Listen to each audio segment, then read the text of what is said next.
nagsasabi na parang mali ang stance ng administrasyon dahil lalo nating ginagalit ang China. Ano ang thoughts mo dun? Yung sa totoo lang po, mali ang China. Mali ang ginagawa ng China. Siguro, alam naman lahat yung arbitral ruling. Yeah. Yung buong mundo kasama natin.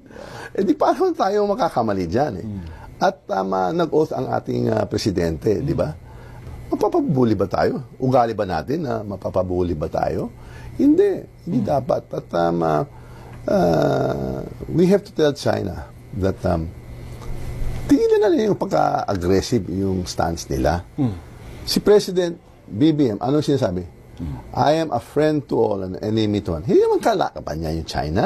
Hindi naman nag-pivot yan sa US? US eh. Binalaan silang niya. Kasi yung dating administrasyon, yan ang pivot.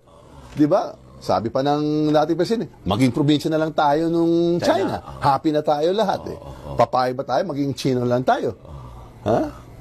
Hindi naman siguro, di ba? So, yung ginawa ni PBBM, binalansin na lang niya. Di ba? Huwag naman dito tayo sa ano. Di ba? Nandito tayo. Di ba? Ano?